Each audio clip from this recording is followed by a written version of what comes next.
Ketika Ali radhiyallahu anhu meninggal di tangan Abdurrahman bin Mulzam inilah, maka secara otomatis Hasan diangkat menjadi khalifah sepeninggal Ali radhiyallahu anhu bapaknya. Dan Hasan berkuasa tidak lama, hanya 6 bulan. Karena ketika Hasan ini dibaiat, muncul pergerakan yang pernah terjadi di zaman bapaknya, di mana kubu Muawiyah yang ada di Syam bangkit lagi, dan orang-orang yang memiliki loyalitas tinggi kepada ayahnya Ali bin Abi Thalib, akhirnya mereka berbaiat kepada Hasan, dan hampir terjadi peperangan kembali antara kubu Hasan dan kubu Muawiyah. Sudah berhadap-hadapan, perang seperti yang pernah dilakukan dan terjadi di zaman ayahnya Ali bin Abi Thalib. Melihat gelagat seperti ini, Hasan tidak mau ada yang tertumpah darah. Akhirnya Hasan kemudian datang kepada Muawiyah bin Abi Sufyan, menyerahkan kekuasaannya dan mengatakan, "Ya Muawiyah, sebaiknya anda yang menjadi raja dan biarlah kami jadi rakyatnya, tapi jangan ada pertumpahan darah di sini." Shadaqan Nabi sallallahu alaihi wasallam, benar apa yang disabdakan Rasul. Oh, di antara cucuku ada yang akan mendamaikan dua kekuatan besar yang akan saling membunuh di antara keduanya. Dialah Hasan ibnu Ali. Mendamaikan kekuasaan sehingga tahun perdamaian, tahun tersebut disebut tahun perdamaian. Maka karena Hasan sudah menyerahkan kekuasaan kepada Muawiyah dan dia berbaiat langsung kepada Muawiyah, Hasan tidak pernah keluar dari baiat Muawiyah. Bahkan ketika Muawiyah mengembangkan sayap kekuasaan kaum muslimin sampai ke daratan Afrika, bahkan di masa Muawiyah ketika kaum muslimin mengirim pasukan untuk melawan Konstantinopel, Hasan ikut terlibat dalam peperangan. Hasan terlibat dalam pasukan, dan juga Husain di bawah pasukan Muawiyah bin Abi Sufyan ketika memerangi Konstantinopel itu. Artinya Hasan tidak keluar dari baiat Muawiyah. Dan Muawiyah bukan khalifah, tapi Muawiyah itu raja pertama dalam Islam, karena khalifah nubuah itu hanya 30 tahun dan diakhiri dengan kepemimpinan Hasan bin Ali. Selebihnya menjadi sebuah kerajaan. Dan raja pertama adalah penulis wahyu Rasul, Muawiyah bin Abi Sufyan. Ma'asyiral muslimin yang dimuliakan Allah Azza wa Jalla, terjadi khilaf para ulama tentang kematian Hasan bin Ali ini. Ada yang mengatakan bahwa dia diracun. Meninggalnya Hasan itu karena diracun. Adapun ada riwayat yang mengatakan bahwa yang meracunnya adalah Ja'dah, seorang wanita yang diiming-imingi oleh Yazid akan dinikahi dengan syarat meracuni Hasan ibnu Ali, kemudian dilakukan oleh wanita itu dan akhirnya Hasan terbunuh. Ini riwayat ini enggak benar. Riwayat ini tidak benar. Tapi riwayat yang sahih, tidak diketahui siapa yang menuangkan racun itu. Dan ada juga yang berpendapat bahwa Hasan itu mati secara wajar layaknya manusia meninggal, mungkin dengan cara sakit ataupun dengan cara musibah, tapi tidak diracun. Intinya ulama khilaf tentang kematian Hasan. Ma'asyiral muslimin yang dimuliakan Allah Azza wa Jalla, ketika Muawiyah bin Abi Sufyan meninggal dunia, kemudian Muawiyah mewasiatkan kepada anaknya Yazid bin Muawiyah untuk menjadi pemimpin sepeninggalnya. Tentu ini kesalahan Muawiyah. Bagaimanapun asal mencari pemimpin bagi kaum muslimin bukan seperti itu, tapi diserahkan ke Dewan Syura. Ke Dewan Syura diserahkan kepada pakar-pakar, biar mereka yang memilih siapa yang layak menggantikan untuk menjadi pemimpin kaum muslimin sepeninggal Muawiyah. Bukan Muawiyah memberikan kepada Yazid putranya, tapi Muawiyah berijtihad bahwa Yazid layak untuk menjadi pemimpin sepeninggalnya.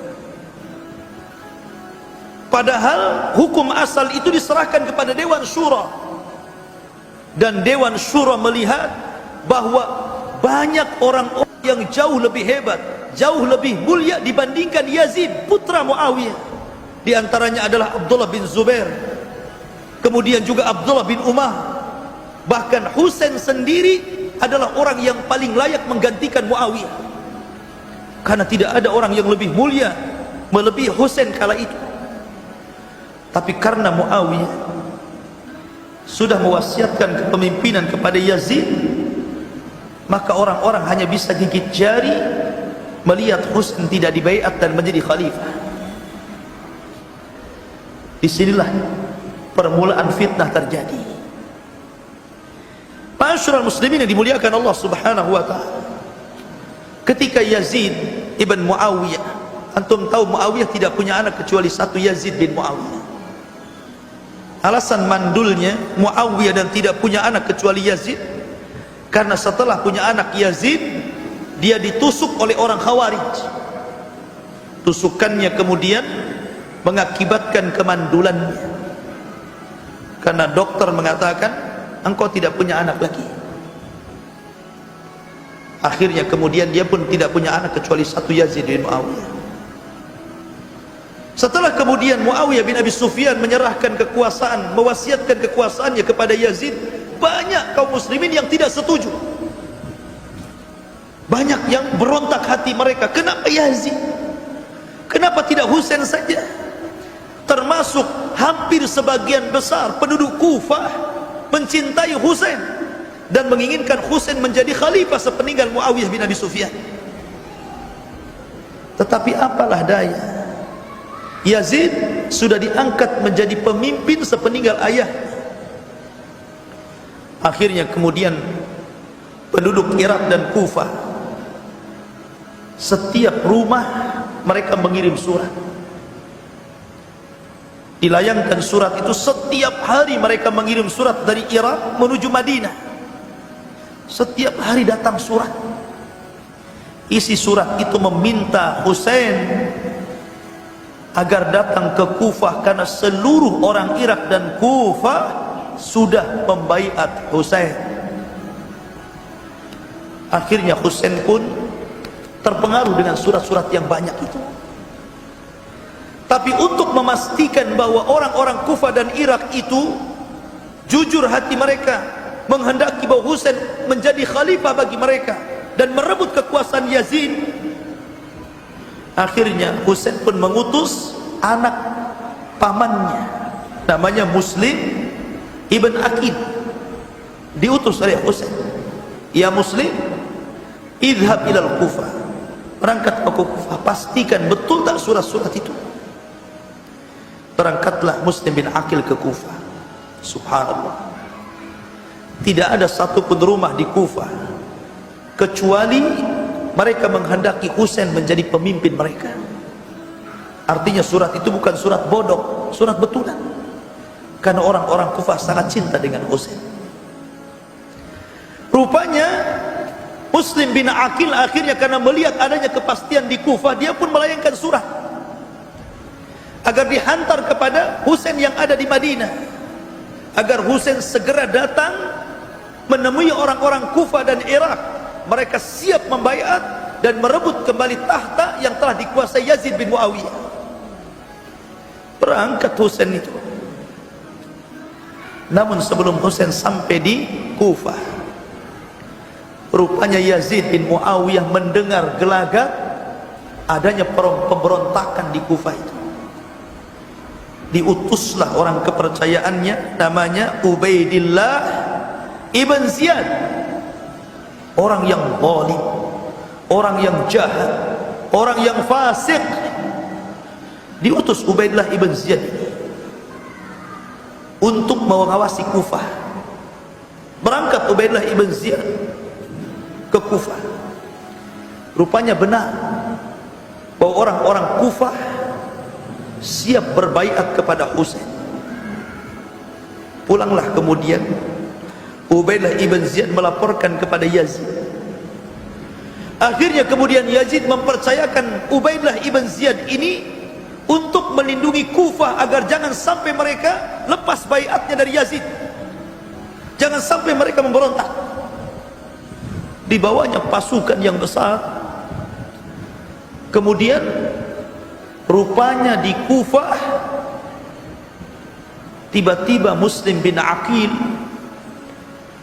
menyemangati orang-orang Kufah untuk melawan.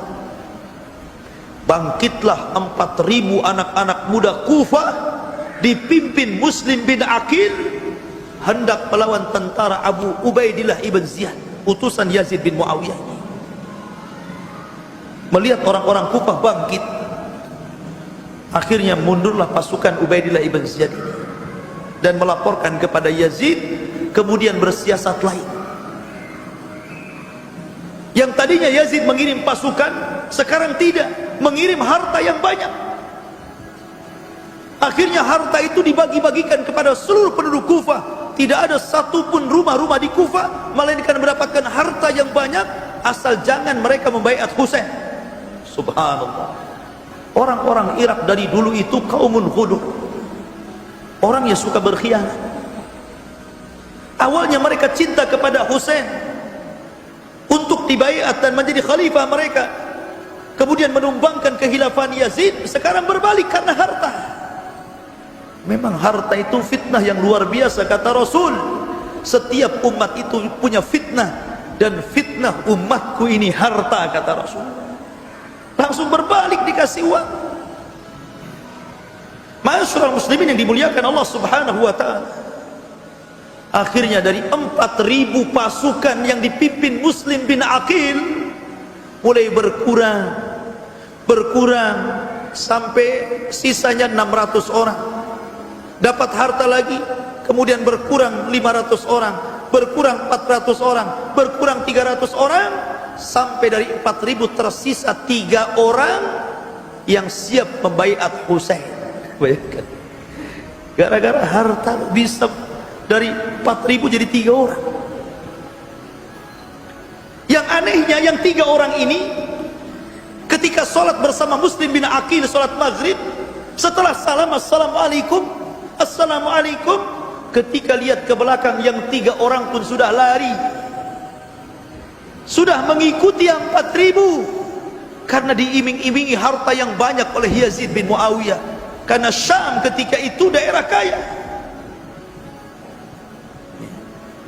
Maka ketika Muslim bin Aqil tinggal sendirian, Ubaidillah ibn Ziyad sangat bahagia karena berhasil taktik politik.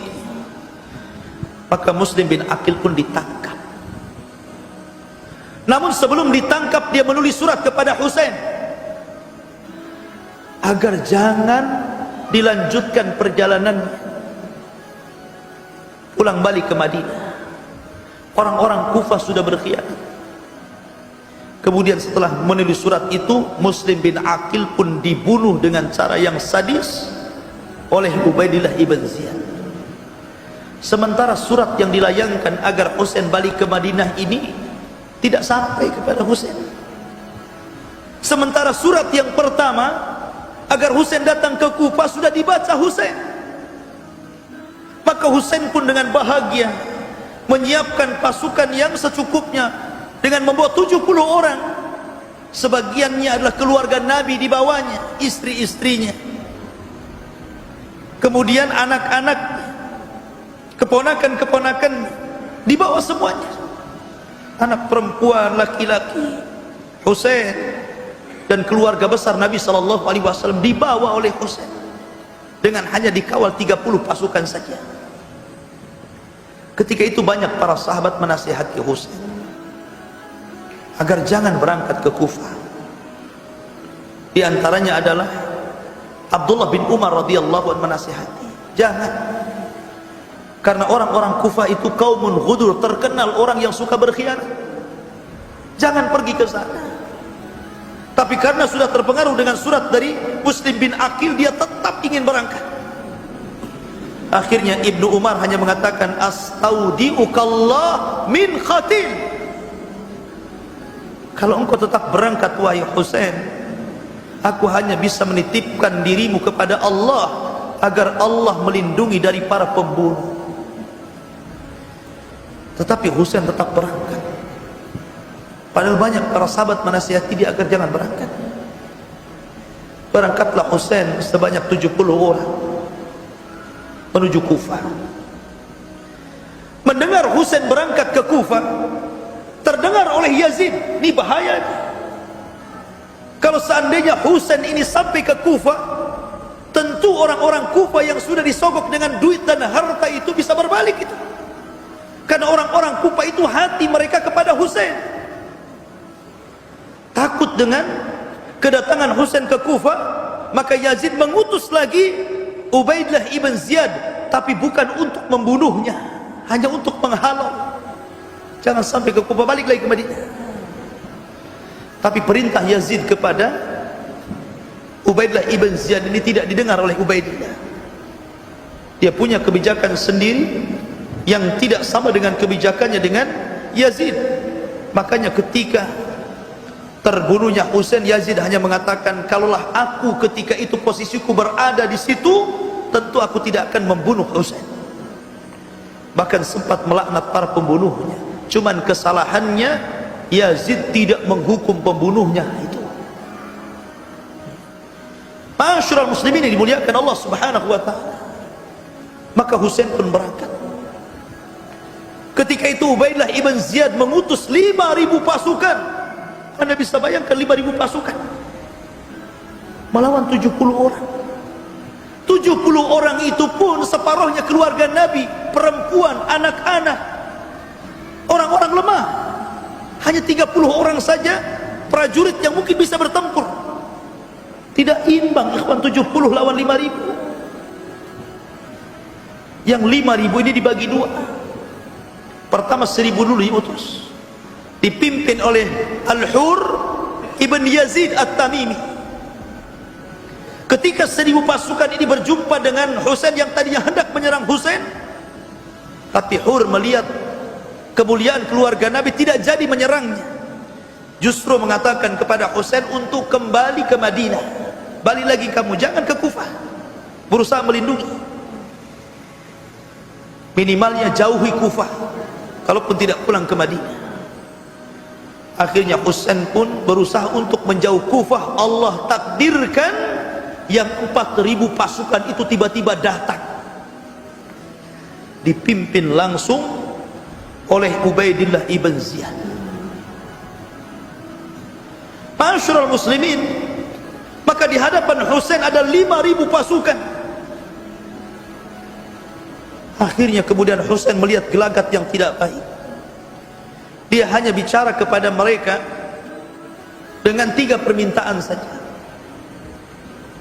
Pertama, biarkan aku pulang ke Madinah, atau aku ingin tinggal di Thugur, di perbatasan, biar aku meninggal di situ, atau biar aku datang ke Khalifah Yazid dan akan berunding. Tapi Ubaidillah ibn Ziyad mengatakan tidak. Di tempat ini keputusanlah keputusanku, bukan keputusan orang lain. Maka Yazid berusaha untuk membujuk Husain tunduk kepada Yazid, untuk membaiat Yazid, karena tahu Husain tidak mau membaiat Yazid. Tapi Husain menolaknya. Dari sini karena Husain menolak, dipaksa untuk berbaiat. Tiba-tiba seseorang yang namanya Syamr ibn Di Jawsan, seorang fasyik, orang yang jelek, tiba-tiba dia menyerang pasukan Husain. Padahal ketika itu Husain meminta 1 malam untuk memikirkan apa yang dikehendaki oleh Ubaidah agar berbaiat kepada Yazid. Di malam tanggal 9 Muharram itu, seluruh keluarga Nabi SAW berada di tenda, dikepung oleh pasukan. Husain hanya bisa tawakal kepada Allah Azza wa Jalla. Dia pun menghabiskan semua malamnya untuk tahajud. Dan seluruh keluarga Nabi yang ada di tenda pun menghabiskan malam-malamnya untuk tahajud dan berdoa kepada Allah Subhanahu wa taala. Tepat pada tanggal 10 Muharram, tiba-tiba mereka diserbu. Tidak ada satupun jiwa kecuali mati. Dan semuanya keluarga Nabi sallallahu alaihi wasallam. Di antara keluarga Nabi sallallahu alaihi wasallam yang meninggal itu disebutkan nama-namanya. Di antaranya adalah anak-anak Ali bin Abi Thalib radhiyallahu anhu. Abu Bakar bin Ali meninggal di situ. Muhammad ibn Ali meninggal di situ. Utsman ibn Ali meninggal di situ. Ja'far ibn Ali meninggal di situ. Al-Abbas ibn Ali meninggal juga di situ. Kemudian anak-anak Husain, Abu Bakar bin Husain meninggal di situ. Umar bin Husain meninggal di situ. Utsman bin Husain meninggal di situ. Ali Akbar bin Husain meninggal di situ. Abdullah bin Husain meninggal juga di situ. Termasuk anak-anaknya Hasan. Abu Bakar bin Hasan meninggal di situ. Umar bin Hasan meninggal di situ. Abdullah bin Hasan meninggal di situ. Qasim ibn Hasan meninggal di situ. Kemudian anak-anak daripada Uqail, Ja'far bin Uqail meninggal di situ. Kemudian Abdullah ibn Uqail, Abdurrahman ibn Uqail, Abdullah ibn Muslim ibn Uqail, semua keluarga Uqail meninggal di situ. Keluarga Uqail keluarga Nabi. Termasuk anak-anak Abdullah bin Ja'far, Aun dan Muhammad. Dan juga termasuk anak paman daripada Husain, Muslim bin Aqil yang lebih dahulu dibunuh oleh Ubaidillah ibn Ziyad. Berapa itu keluarga Nabi meninggal di situ? Istri-istri dan anak-anak keluarga Nabi semua meninggal di Karbala. Ketika Husain bin Ali sampai di negeri itu, bertanya kepada orang, ini negeri apa namanya?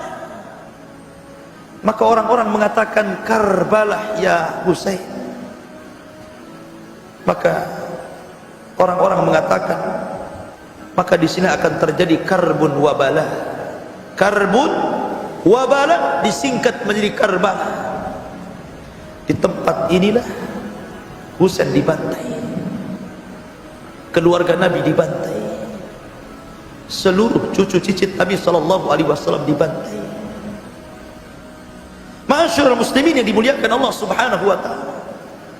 Dan yang lebih menyedihkan adalah kepala Husain dipisahkan dari badan.